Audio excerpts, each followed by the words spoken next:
Ready? Beautiful. All right. It's the Ode to Pain, Joe Benigno and the Ode to Pain podcast here. It's Monday, April 4th, 2022. And before we welcome in my esteemed guest here, the Joe Benigno Ode to Pain podcast is brought to you by, well, it's brought to you by a number of different things. As I get my little sheet out here, I should know. It's brought to you by Beach Camera.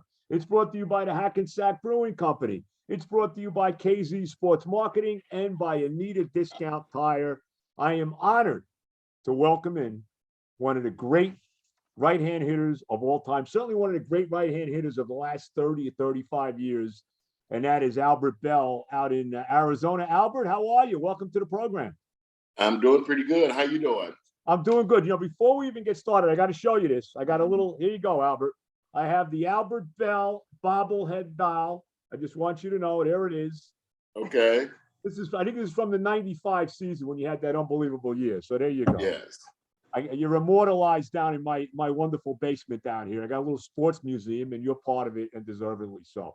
Well, I appreciate that. You really are. All right, let's start with this.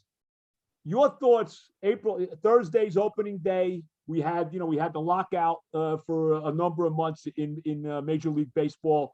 What's your thoughts as we head into the 2022 season? Well, I think the fans are a little bit upset and disappointed that they didn't get a full spring training. I know a lot of people had planned to come out here to Arizona to go to spring training games, hang out, golf, do some socializing, and it just didn't happen, and they had to pull out. And they were upset at the players, they were upset at the owners, they were just upset at baseball and how things transpired, and they couldn't believe why they waited until the last minute to get things done.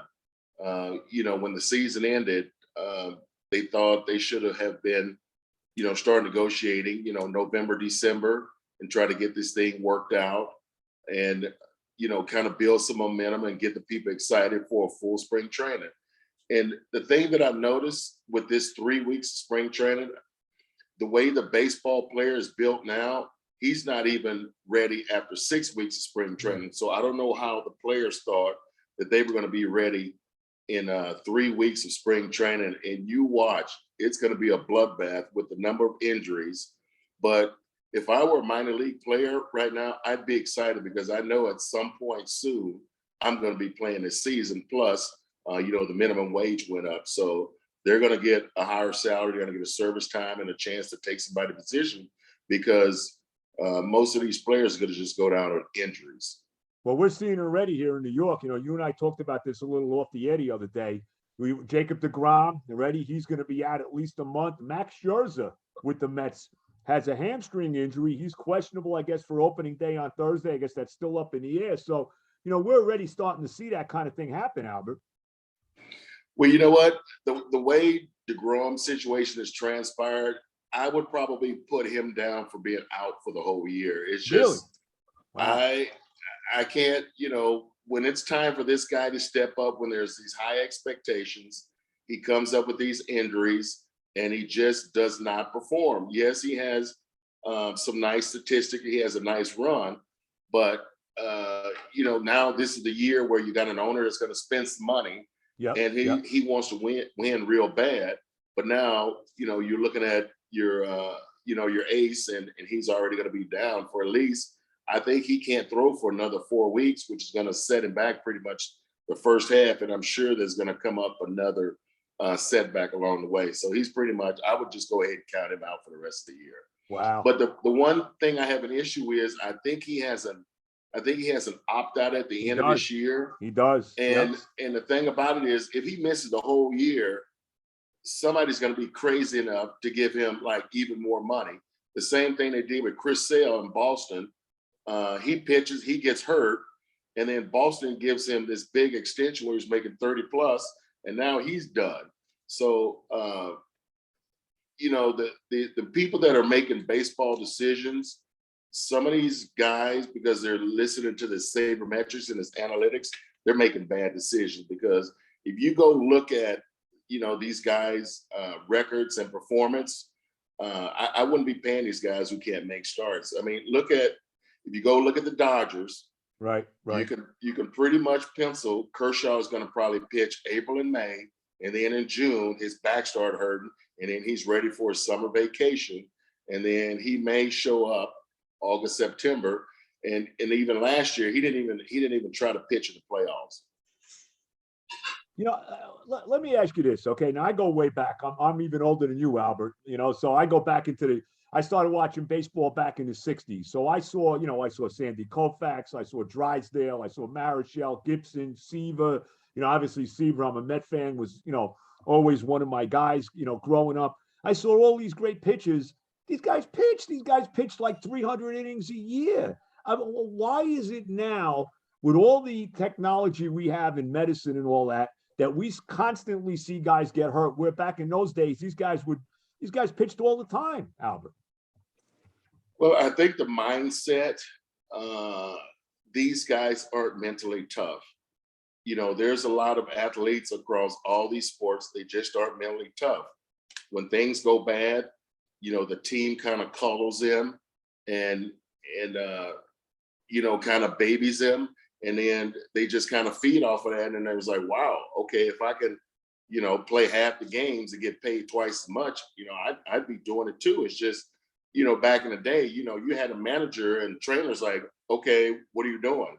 Get your butt out there on the field and play. Let's go. Like, okay, here's, let's tape it up. Let's bandage it up and get on the field. But the mindset is, back in the day, like people wanted to come to the park. People wanted to play hard. People wanted to, it wasn't even about the money. It was just about pride and respect. And you wanted to go out and you wanted to compete at the highest level. And you wanted to show what you can do for extended period of times. And now these athletes, the main thing it seems like they want to do is go around with a cell phone in their hand and tweet and Twitter and post videos of them doing whatever. And, sports is just kind of taking, the background. And, you have time for all this social media stuff later on in life. I mean, it took me a while to figure out how to get on, this Zoom call, but, the athlete just needs to focus on performing. Yes, the money's going to be great, but, I want to go out and I want to play and I want, play every game. And, if there's an injury, I play with a guy like Eddie Murray, he was injured all the time, but you couldn't tell because he never said anything. I mean, he was dinged up. And when I played with him with the Orioles, he was, older in his, at the, in his career, but he still ran out there and played and he competed at the highest level. And he loved, like, we got information from him.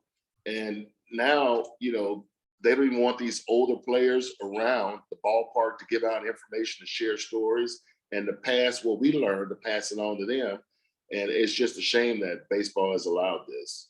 We're talking to one of the premier hitters in the history of Major League Baseball, the great Albert Belle. For years, when I was on Sports Talk Radio, for years, my partner and I, Evan Roberts, when I was doing WFAN, we always said, I mean, it's a joke that Albert Belle's not in the Hall of Fame. I mean, you're one of the great writers. I mean, you look at the numbers, are staggering. You had 9 straight years of 100 RBIs or more. Your lifetime OPS is over 900. Yet you're the only man in the history of baseball to have 50 doubles and 50 homers in the same season. And ridiculously enough, in a 144 game season, your team won 100 games, and you didn't win the MVP. They gave it to Mo Vaughn in one of the great hosings in the history of the world. I mean, let's be real about it. How about, I mean, does it bother you you're not in the Hall of Fame? And I want to get into your relationship with the sports writers, because that's what it really comes down to, right, Albert? No, you know what? I'm not upset about it. And the way I feel about the Hall of Fame is that I feel like right now, like the Hall of Fame is not complete without Pete Rose in it. Oh, no question. And right. I'm more concerned about this guy getting the Hall of Fame. And when you look at Pete Rose, like, he could have killed somebody. He'd have been out after 30 years on parole. And we're still punishing him. I would have thought that the commissioner, Rob Manfred, would have taken the bull by the horns and say, okay, you know what, Pete Rose, here you go. Here's your day. You're going to have your day in the Hall of Fame, but you can't go in the dugout. You can't go in the locker room. You can't get a job in baseball, you can't even coach like a little league team. You can go to the ballpark, you can have your day in, your glory in the sunshine. You can get you some popcorn, peanuts, and a beer, and that's it. And I don't understand why the baseball world, the baseball players in the Hall of Fame haven't rallied around Pete Rose. I don't need to be in the Hall of Fame. I'm perfectly happy with the way things have worked out. I was blessed to have a chance to play.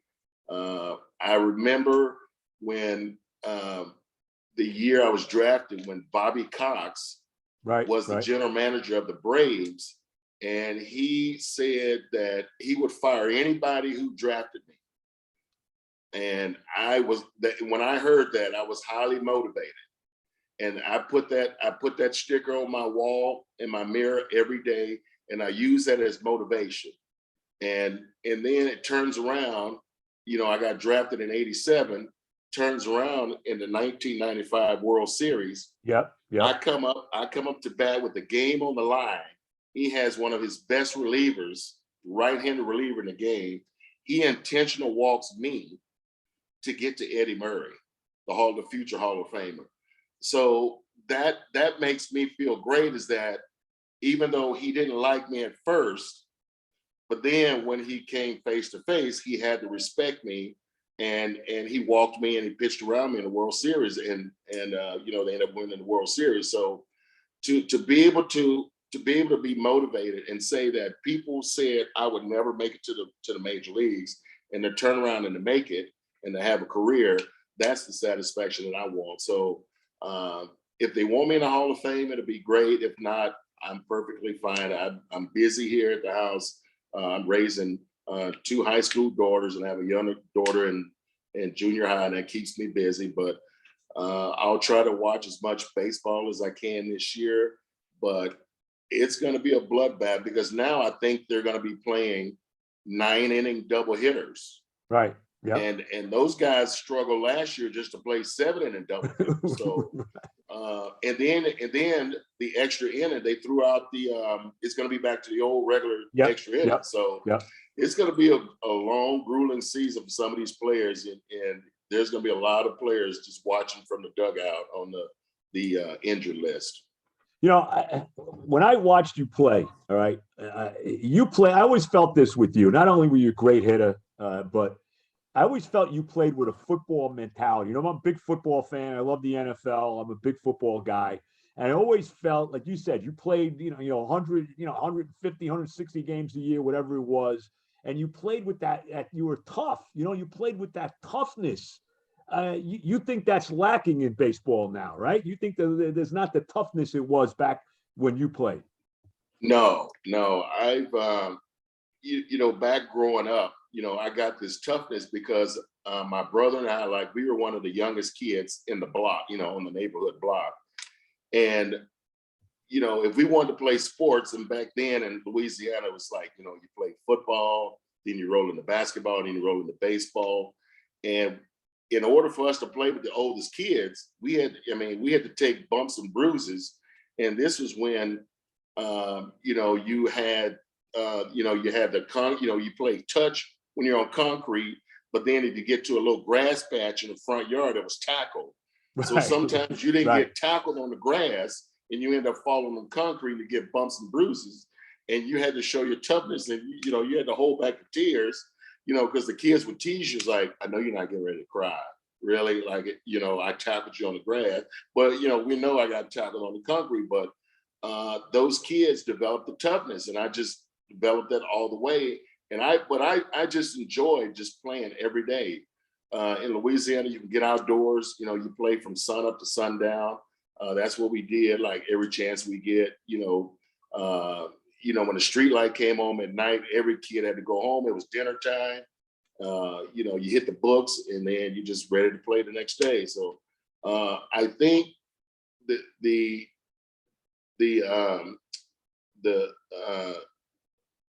landscape of sports has changed, and I see it with my daughters and stuff, how playing these club sports, and they're just play one sport. You only can play one sport. You can't play this. You can't do that. You can't do this. You can't do that. And I was just like, how they penalize these kids. Like right now, my daughters are playing club soccer and they're running track. And that's what they want to do. They don't want to specialize and just play soccer, and they don't want to specialize and just run track. They want to try both. So, it's been a battle to try to work out their schedule with the coaches and stuff, but they love going out every day. They love competing. They love practicing. They love the socialization. And I'm just not sure why, the player nowadays doesn't want to do that. I'm looking at Ben Simmons in Philadelphia, and he's saying now he's on the Nets now. He's in Brooklyn now. Yeah, but here's the thing. See now, if I was Doc Rivers, okay, so he had a bad playoffs at the end. Right. So they were out of the playoffs in June. I would have went up to him and said, okay, you know what? You go on vacation in June, wherever you want to, travel the world. But on July 1st, we're going to find a gym. You pick the gym. I'm going to bring 1,000 basketballs in there, and we're going to work on your shot. And you're going to learn how to penetrate. All you got to do is get in the paint, and he can learn how to hit these little floaters or these little elbow shots I like Chris Paul hit.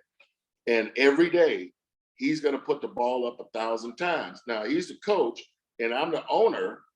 I'm going to be backing him up and saying, okay, Ben, where are you? I mean, you paying this guy $30 million. Right. If you're paying me $30 million, you basically have to drag me out of the gym. I'm going to be working on my shot. And, he hasn't been doing that. So you've allowed him to just do nothing. And then, then he's like, well, I'm not ready. Then I'm having mental health issues.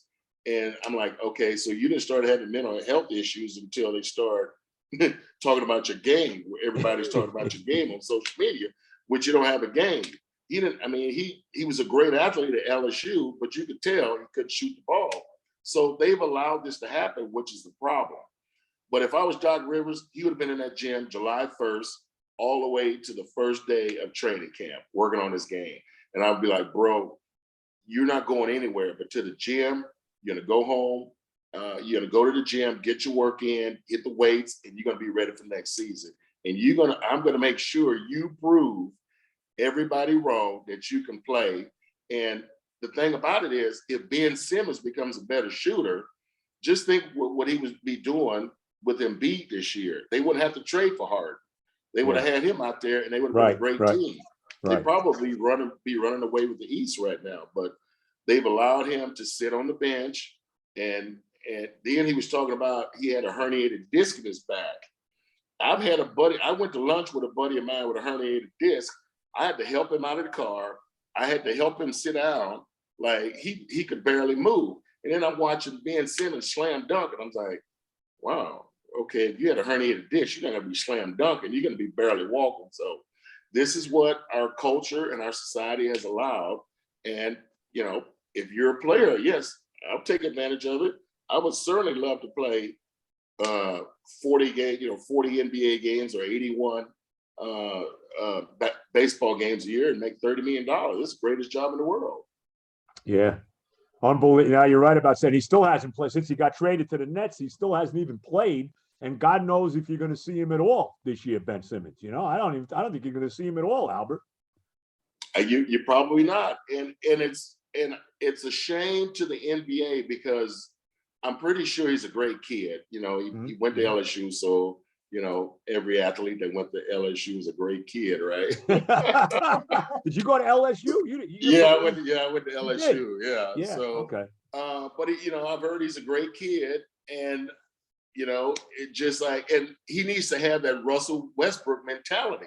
Like, yeah, they're gonna make fun of him the way he shoots, but guess what? He said, I've been doing it for 15 years, and he's still shooting, and he still runs out there and plays. So I can give Westbrook credit, and at the end of his career, when it's all said and done, they're gonna look at his stats like, wow, okay, he put up some nice numbers, but his shooting percentage wasn't that good. But hey, you got to keep shooting. You're not gonna make it if you don't shoot. Yeah, no question. Talking to the great Albert Belle, one of the great right-hand hitters in the history of baseball, really certainly over the last 30, 35 years. Really appreciate him coming on the Yoda Pain podcast here live from Arizona. All right, let's go back to you. We got to talk about your relationship with the sports writers, because to me, that's the only reason. And I have fought guys in the baseball writers. I have fought guys on the air when I was doing radio about you. I won't even bring up the names because to me, it's like I said, it's a joke. I mean, your numbers are, forget it. I mean, you're clearly a Hall of Famer. There's no doubt about it. You got hosed in that MVP in 1995. There's no doubt about that. And it's only because you didn't talk to the writers. What was the issue, Albert, with you and the baseball writers? What happened? Well, the main issue, it started, I think, remember when Mel Anton wrote for the USA Today? Yes. Yep. And I remember early on, I think it was like either 92, 93, or 94, he wanted to do a positive piece for the USA Today. And I was like, okay. And I was like, I don't have a problem talking about the bad stuff, but are we going to include all the good stuff I've done? He's like, oh, sure. So we had this long conversation. We talked about the good stuff I've done, how I was involved in the community, how I was helping the community in Cleveland and my community in Louisiana. And then when the article comes out, it's a hatchet job. And so I'm like, well, what happened to all the good stuff? And he's like, well, I tried to include it, but they didn't want to do that. So I said, okay, well, that's fine. I says, well, then I don't need to talk to anybody anymore. If they're not going to talk about the positive. I'll just keep focusing on baseball, and then you just write whatever you want to, and I'm not going to talk to you. And the same thing happened in Cleveland, where they were doing a lot of hatchet jobs too. So I left them alone. But I will say, when I went to Chicago, and I like Jerry Reinsdorf for this. We sat down, we talked, and we brought in the PR guy, and I said, listen,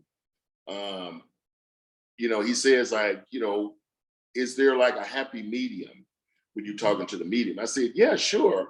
I said, but I won't talk before the game. I'm getting ready for the game. I'm focused. I have my routine. Right. But if you need something after the game, just kind of, let me know in advance. And they did a pretty good job. So I gave out a lot of interviews in Chicago, but you wouldn't know about it because they didn't really publicize it. And then when I went to Baltimore, it kind of went back to the old hatchet job, and everybody's trying to bother you and stuff before the game. When you knew I didn't want to be bothered before the game. So, but I will say, for the 2 years in Chicago, I was happy with the relationship with the media. They respected me, and I remember Jay Moriarty. He was this writer, and my brother was like, "Oh my God, he wrote like this bad story about you." I was like, "Oh my God, it's great." I was like, "I didn't even know he knew who I was." So I said, "It's a compliment that he is coming to the ballpark. He is watching me perform, and for some reason, he's not going to write about the great season I had, but he's going to write about the hatchet stuff." So I said, "That's fine. I'm okay with that. I can live with that." And but there was a couple of TV interviews I did because I was doing some work in the community. I love the city of Chicago, and I love working in the city of community in the city of Baltimore, and also in the city of Louisiana. So it's a shame that I didn't do a little bit more. Maybe if obviously if I would have had social media out there, my brother would have been in charge of that, and he'd been handling all of that. But he did a pretty good job. He was the buffer that I wanted, for the media, and I really put forth the effort. And we had a great working relationship with the media in Chicago. Unfortunately, it didn't work out with Cleveland and Baltimore. Well, I tell you, it's really a shame. I mean, you again, to me, there's no question about where your place in Cooperstown. What's your thoughts? You had all those years with the Indians. You came up with Cleveland. You had that great. We talked about '95, the World Series, the unbelievable year you had. And what's your thoughts on the Guardians? I mean, really, the Cleveland Guardians? What's your thoughts on that, Albert? You know what? When I first heard the name, I was like, okay, so you spent 2 years and you went through all these, testing, names and, tryout names. And that was the best thing you could have come with. And I was, I was texting Bob DiBiase, the PR guy, because I was kind of teasing him. I was like, well, why don't you just name them the Cleveland Bells? Yeah. And then you just put my character on the hat I like instead that. of the Wahoo. I like So that. you take off the Wahoo and you just put my name on there, and I have a big grin, and you just call them the Cleveland Bells. But they used to be the Cleveland Spiders. And I don't know if you've seen their logo, it's actually pretty cool. And I was like, well, why don't you go back to the Cleveland Spiders? At least it was a name that you had, and it's way better than the Guardians. And for some reason, then they found out that there's a rollerball team, a roller derby team in Cleveland called the Cleveland Guardians. So they took their name. And I was like, Really? hey, that's kind of a bad job for 2 years of research, and that's the best you come with. And I've talked to it. There's a lot of Cleveland fans out here, and they hate it. And they just said they refuse to call them the Guardians. They're still the Indians. They're still the tribe, and that's what they're still going with. Do you now? Let me get to that. Okay. Do you think they should still be the Indians, or do you agree with you getting away from that name? You know what? If you know what, it's their choice. It's the owner's choice. But here's the thing. If you think about it, if I come up with a new creative name that everybody likes, guess what? Everybody has to go out and buy the merchandise. You got to buy the hats, the jerseys. Mm-hmm. It'll be cool. And you'll make more money off the merchandise. So if the Native Americans want to make a big issue out of that, okay, we'll say that's fine. You know what? We'll get rid of the Indians. You don't bother us anymore, and we'll just go in this direction. We thought it was, an honor to be named that, based on the history of the team. But if you don't want that, that's fine. We're not gonna give you any more platform, and we're gonna change the name, and then we're just gonna go to this better, cooler name. And maybe you should have, gotten the young millennials involved and stuff. But there was a bunch of cool names you could have come with, and you could have sold a lot more merchandise, because especially if you start winning, Right. everybody's going to go out and want to be wearing the brand new memorabilia. But I remember when we went into the new stadium in 94, 95, and 96, Jacobs and we were Field back selling then. out the stadium. Yep. I guarantee you, every other person in Cleveland was walking around with Indians gear on. I mean, it was a madhouse. They probably couldn't sell the merchandise fast enough. And I'm sure we were like the number one selling item in baseball, but everybody in Cleveland had merchandise. Well, that team you played, I mean, those team, I know you weren't on the 97 team. By that point, you were with the White Sox already, but that team you played on, I mean, that was, I know you guys, you lost to the Braves in the World Series, but that was as loaded a baseball team as I've ever seen, Albert. I mean, the firepower you had on that team, yourself, Manny Ramirez, Jim Tomei, Sandy Alomar. I mean, the guy, it was unbelievable, that team. You were just completely loaded. You know what? It's been has it been almost 25? It's been over 25 years since that happened. But the thing about after the 95 season, we went in and talked to John Hart, the GM, and we said, right, John, bring us all back. Everybody was under contract, I think, except like 3 people. Okay. They wanted to come back for the same amount of money. We're like, John, we're going to run away with this thing. We'll bring a championship to Cleveland. Bring us all back.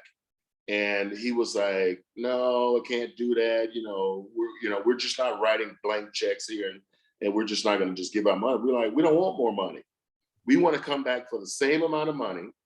The 3 guys wanted to re-sign for what they were making and come back and play. And he, started the snowball effect. Eddie Murray was just voted DH of the year. He had over 300. I think he drove it 100 runs, maybe hit 30 some homers, and he wanted him to take a pay cut. And I remember Eddie was pissed. So he took a pay cut, and he said, well, that's fine. And I'm not going to play first base. I'll just DH. And then we had Sorrento. He ended up leaving, and then Kenny Hill left. And we brought in, some good players, but it just ruined our chemistry. And the following year, in 95, we won 100 games and lost 44. Yep. The following year, we won 99 and we lost 63, but we could not beat a left-handed pitcher. And guess who we saw in game 1 against the Orioles in the playoffs? David Wells. And Right. he shoved it up our butt twice. And we ended up going home. Yeah. But the chemistry in 96, it just wasn't the same. And it should have been the easiest move for an offseason for a GM in the history of baseball, and John Hart screwed it up. So I always kind of get my pot shots in on John Hart when I get a chance to, because he didn't want to re-sign me to come back to Cleveland. So we've had issues. I don't know how you don't re-sign you, but I mean, it's mind-boggling. We're talking to the great Albert Belle. Albert, I really appreciate you giving me the time. I really do. Another bad rap that you got, and I got to throw this one out there, was the whole incident with Fernando Vina. All of that, What about that whole thing with Vina? What about that? Well, the thing about it is, I didn't do anything illegal. Right. I ran. Eddie Murray hits a ground ball to second base, and he hit it hard enough where Vina had enough time to get the ball, throw it to second, complete the double play, because I didn't have time to get to the bag because he hit it so hard. But Vina comes into the baseline, right? And so I run him over. But what happened before that, Eddie Murray did the same thing. The at bat before that, I was on first, hits a ground ball. Vina comes into the baseline and he tags me, right? He runs up, tags me. So he kind of caught me off guard. And I told him, I said, don't do that again. Don't do that again, right? Next at bat, boop, Eddie Murray hits a ground ball. He comes to the baseline, bam, I run him over. And I was like, see, I told you not to do it. But if you think about Vina, what did he do? He got up and he was like chattering. And I was just chattering back and I had a good time. But that's how tough we were back in the day. Yeah. Now, if that would have happened nowadays, guess what would happen? The manager and the trainer would have ran out on the field, and then the umpire would have done all this crazy stuff, and then everybody would come out, and everybody would have stand there and talk. Wouldn't be any fighting. So, so when I get, so I'm running off the field, and then the next at bat, they hit me. So I was like, okay, so I go to first base. So then when Mike Matheny comes up, because I didn't know exactly when we were going to retaliate, but I knew we were. I just didn't know when. Right. And so then Tony Pena goes out to the mound and he talks to Julian Tavares. So I didn't know what he was going to say to him, but I was just like, because I know Tony Pena, he's probably saying, well, you know what, don't make it obvious, just kind of disguise it. And then, I'll let you know when it's the right time to retaliate, because it was a close game. Yep. And then first pitch, Julian Tavares, he takes this funky wind up where he rears back. And I was like, oh no. So we all started running in because we knew what he was going to do. And he threw the ball, and I think he threw it behind Matheny's head. He was trying to hit him, and he threw it behind his head, and Matheny charged him out, and we got in the brawl. And, and then, there was some fisticuffs, but that's how it was. The umpires broke it up, but that was it. They hit me, we hit them. That was it. There was no more bean balls after that. But and that's how the game back then let the players police themselves, because the Brewers weren't happy with me running over Vina, which was a perfectly legal play. And the funny thing about it, I got suspended for that. But then a week later, Chad Kruger for the White Sox does it at home, runs over to second base with the same exact play. And they were like, great job, you're a hero. And he breaks up the double play. He's a hero. Didn't get suspended at all. And I got suspended. And I tried to, to file the grievance stuff, but they were like, nope, you get suspended. And you have no bitterness at all. I mean, really, you got, like I said, you got so hosed by the media. It's a joke. Okay. I mean, I'm not I know I was in the media, but I'm not a big fan of the media. You got so hosed by the media, but you got no bitterness toward the media at all? I mean, seriously, none of that? Because let's be honest, Albert, there was like a double standard, it seems, for you and everybody else. You know what I mean?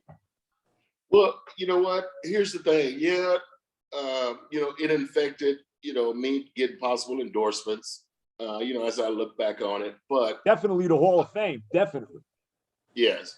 But when I was voted the most valuable player by the players, just the players, and they voted me as the best player, that's like the biggest accomplishment, I think, and that's way better than MVP, because we all know you have sports writers, all just strictly sports writers, voting on, at least with the Heisman, you have former Heisman players, Right. and you right. have the media, so it's half and half, Right. which I think is fair. Right. Baseball probably won't ever do that. They probably won't let like former MVPs They vote should. on who they think. They should. Should, of course. They should change that. So, so the MVP award is biased. I haven't lost any sleep over it. If Mo Vaughn thinks, he was the most valuable player that year based on lead me, I think he beat me in strikeouts. And that was about it. He struck out more than I did. That was it. And then, and I remember we were, I don't know, we were scoreboard watching. It was at the end of the year. He got a base hit, his first at bat, and that because he was hitting 299, so he gets a base hit, he hits 300, he comes out the game. Wow. Didn't finish the game. So obviously 300 looks better than 299. And at the same time, I stayed in the game. And then after I hit my 50th home run, I think the next at bat, they intentional walked me, so I came out the game. And at least I had a few at bats in. But that's how 95 transpired. Well, I just want to, for the people listening out there, let me just throw the numbers at you from Albert Belle in 1995. Okay. And this is on a team that won 100 out of 144 games. They won the pennant, the best team in the American League, best team in baseball, even though you guys wound up losing to the Braves. The numbers were unbelievable. Let's see, 143 out of 144 games you played, 546 at bats. Let's see, 121 runs, 173 hits, 52 doubles, 1 triple, 50 homers, 126 RBIs. Let's see, I think you walked 73 times. I'm not sure if that's walks or not. Anyway, you hit 317. You had a 401 on base. You had a 690 slugging percentage. Are you kidding me? I mean, that's like, Babe Ruth, Lou Gehrig, Ted Williams. I mean, those are the kind of numbers, and that's just that 1 year. I mean, I could stop. You had 100 and how many RBIs the 1 year you had? 150 something, 152 to 1 year with the White Sox. I mean, come on. Yeah. I mean, it's a joke, Albert. Really, I'm pissed off, Albert. I'm pissed off for you. Well, you know what? The thing that I liked about the 98 season is that I got the 200 hits. And the last day of the season, I had 197 hits, and I ended up getting 3 hits off Tim Belcher. And I got the 200 hits, and I said, that is, and then I think I finished 3rd in batting average, 2nd in homers, 2nd in RBIs. So, Wait, hold but on. that was the year. Stop you a second. 19. Who had what? You had 152 RBIs that year. Who the hell beat you in RBI? You had 49. I'm looking at the numbers here. Juan Gonzalez. Oh, right. What do you have? About 160 that year? 157. Wow. Yeah. That's unbelievable. Yeah. You had, let me just tell everybody, 49 home runs that year, 152 RBIs. You hit 328. You're 399 on base, 655 slugging. Oh my God. Albert, these numbers are staggering. How do these baseball writers sleep at night that they don't put you in the freaking Hall of Fame? I'm telling you, it makes me nuts. It's a joke. And look at Albert, let me just stop you for a second. Look at some of the people that are in the Hall of Fame that, let's be honest, have no business being in the Hall of Fame. You know what? It's you could argue either way about certain people that are in, certain people that should be in. That is the great thing about baseball. And the one thing I loved about playing baseball is that I knew when I went to the ballpark, it was going to be a brand new experience. no matter how many years you play, you're never going to play the same game twice. It's always going to be something new. You're always going to see something exciting. It's certainly a lot better when you're winning. But that was the one thing that nobody could take away from me, is that I know today this is going to be a brand new experience. I'm going to enjoy it to the max. Sure, I didn't have a smile on my face and I was laughing and cheering all the time, but deep down I was happy. I just didn't show it. And, so some reporters, took it to heart that I didn't talk to them, or they kind of wanted to know your secrets to success. And I would be like, well, if I tell you the secrets to my success, then they wouldn't be secrets. So I'm going to keep the secrets to myself. And then now, later on, in life, I could share them. But, it was a great experience. It was a great time. I had some great teammates on all three teams, the minor leagues. And it's funny now how we did all this traveling in spring training. Like, we were down in Tucson, and we used to drive to like Palm Springs and Yuma. And I remember we were only allowed to have one day off where we didn't come to the ballpark. We just a complete day out, and you pick your day. But like, you had to ride the bus, go on these road trips. And I wanted to play, and I wanted, Palm Springs and Yuma, it was sunny out here in Arizona, and it wasn't raining, because it rains a lot in Louisiana. So, we would go to these different cities, you drive up to Phoenix, Scottsdale, and play. We loved it. We wanted to do that. We wanted to go to the ballpark. We wanted to play. And that's what we did. But, now, I was looking at the box scores because I wanted to see if Mike Trout's been playing. Right. So the Anaheim Angels were playing over at the Cubs Park, which is this nice new Sloan Park. He didn't even go. He didn't play. And I was like, from Tempe, Arizona to Mesa is not that far. Right. It's like a 30-minute drive. It depends on where he lives, but at the most, it's probably like a 30-minute drive. And I was like, how can you not want to go over to this nice new park and play in front of the great Cub fans? I'm like, well, what are you sitting home doing? Like, you got to get ready for the season. You got to be playing. You got to be getting at bats. Like, that's what we wanted. We didn't want to miss. It was like, we didn't want to miss anything. We wanted to play. We wanted to be involved. We wanted to see everything. And that was the one thing that I enjoyed. They can't take away from me. Some of the media people nowadays, they like me because they actually tried to get to know me. But back in the day, I didn't want them to get to know me. And so it's partially my fault. But, if I had to change it, I'd do the same thing again. I'd probably be, I don't know, what do you tweet? I'd probably be tweeting a lot more, since I be involved with social media now. Right. Before I let you go, and again, I really appreciate the time. I can't thank you enough. Is there one guy today that you look at, one guy playing in baseball today, do you say, man, that guy reminds me of me? He's a tough guy. I really like the way this guy plays. Is there one guy, Albert? There's a guy, I got a chance to meet a long time ago. I liked Michael Bradley.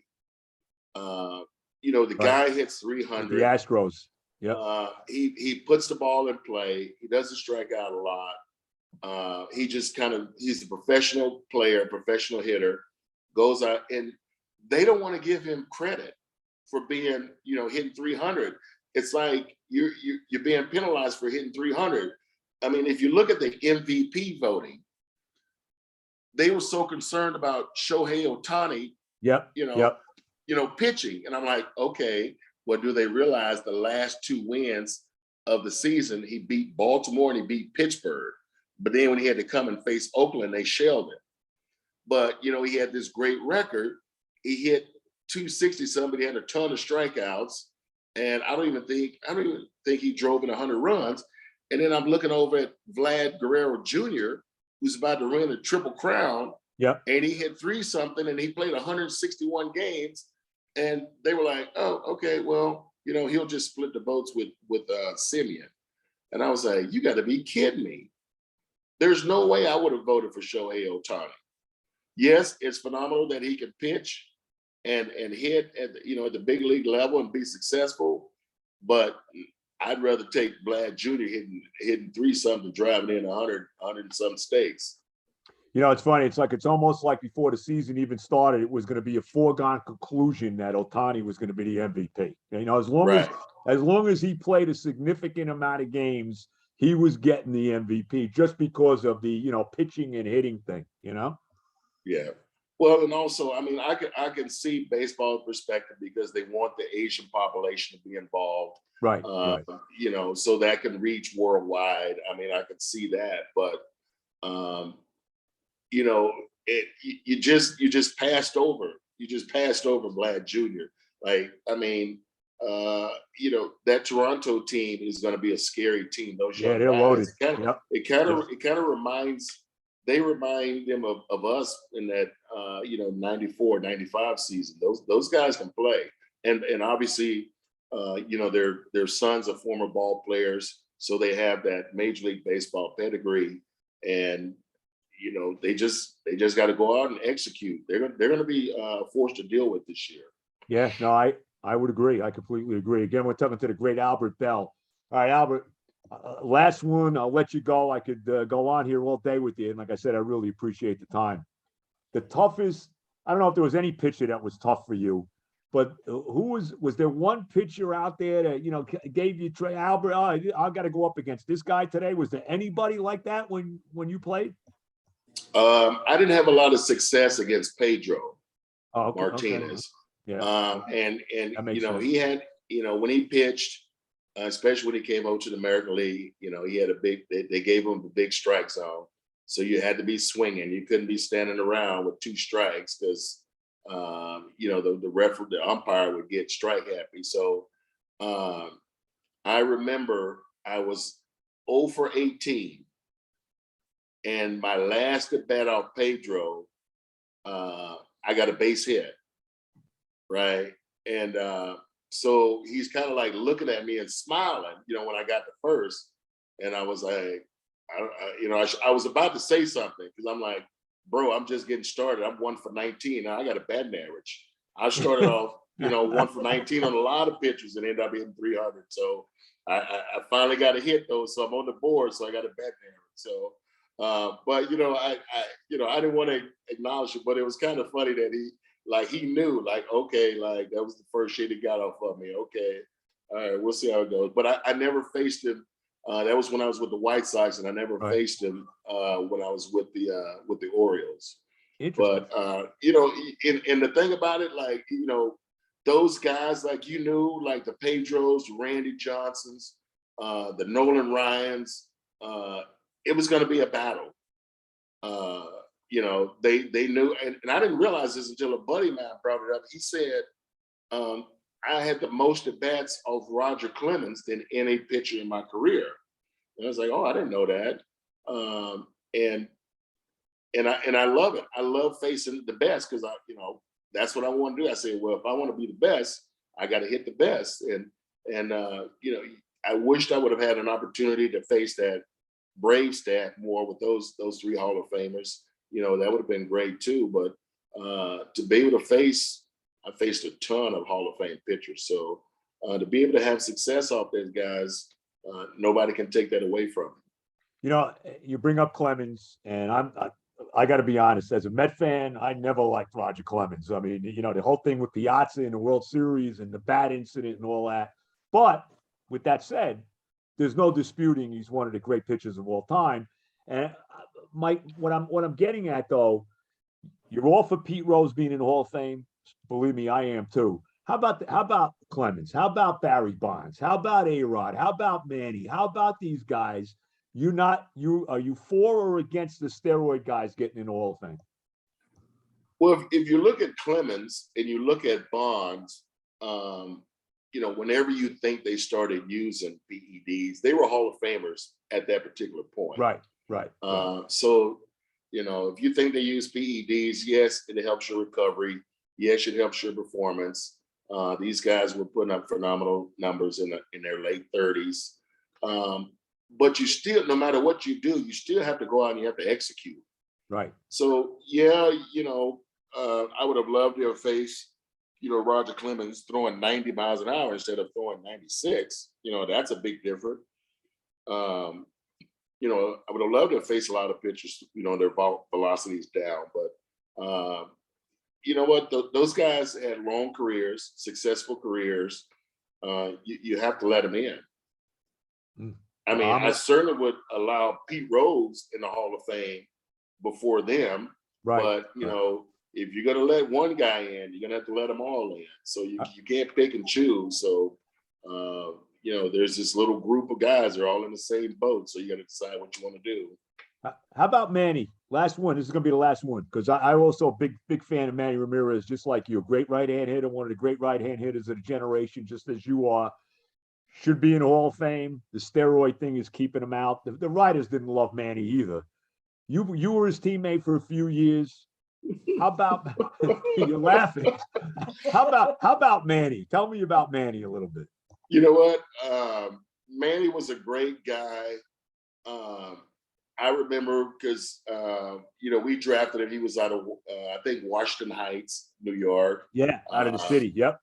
And I think when he came up, and you watch this guy hit, you were like, okay, like he's out of high school, he's raw, but he's got a lot of talent. And the thing people won't give Manny credit for is Manny worked his butt off, and because they But with myself and with Manny, they tried to say like we weren't good outfielders. Right. But we worked our butt offs. I mean, we were there for early work, spring training.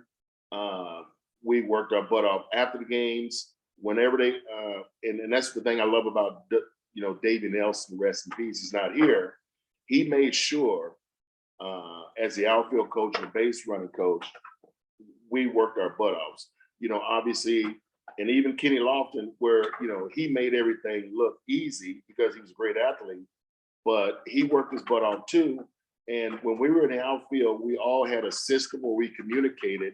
And if you noticed, we never ran into each other. Kenny would, I think Kenny scaled the wall. He may have bumped into the wall a couple times. Right.